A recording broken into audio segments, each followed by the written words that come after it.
kepada masyarakat, kalau memang ada rasa ragu dan khawatir, silakan, kami dengan senang hati datang ke Pegadaian hanya sekedar mengecek ini emasnya asli atau enggak, itu gratis. Oh, artinya kalau misalnya kayak orang Sekedar yang membawa datang. emasnya sendiri gitu ya? Ya, Memastikan. sekedar memastikan ini emasnya asli apa enggak, itu kita kasih Melayani. gratis. Terus untuk hubungannya juga, ini kan sudah menjelang Lebaran ya, bakal banyak pemudik.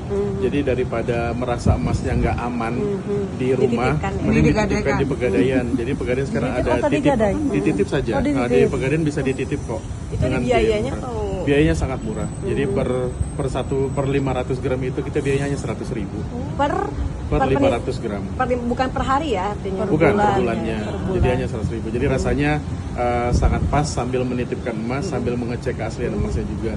Mungkin menanggapin isu hoax kemarin itu, kami menyampaikan bahwa sebenarnya bukan antamnya atau produknya yang palsu, tapi hanya penggunaan pabrikannya aja, brandingnya aja yang disalahgunakan. Tapi kalau secara fisik, emas yang kami terima sampai sekarang belum ada indikasi yang palsu. Sejauh ini ada yang sudah melaporkan, yang ingin mengecek emas ke Pegadaian? Iya, jadi di saat berita itu Pegadaian agak ramai juga tuh nasabah-nasabahnya kita, karena kan kita salah satu channelnya juga yang menjual emas PT tersebut.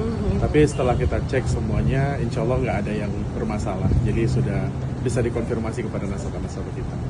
Sekarang berapa harga mas? Kurang lebih di 1650, hampir 17 infonya pagi Pak ini. izin Pak, nama lengkap Pak.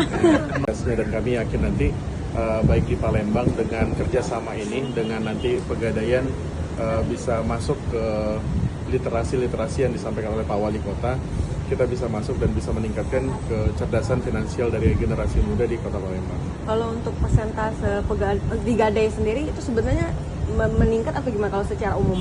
Kalau secara umum sampai dengan Ramadan ke-14 ini kita masih tumbuh 6%.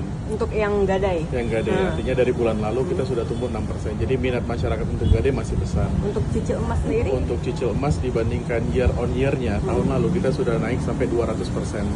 Artinya memang sangat signifikan ya, antara tahun lalu ke tahun ini kita melihat masyarakat sudah mulai sadar untuk berinvestasi di emas. Itu secara umum berarti satu Indonesia ya?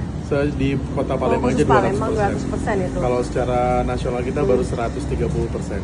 Jadi lebih cenderung banyak di Palembang. Terakhir Pak, mengenai ada isunya pemalsuan emas itu bagaimana tanggapan kita?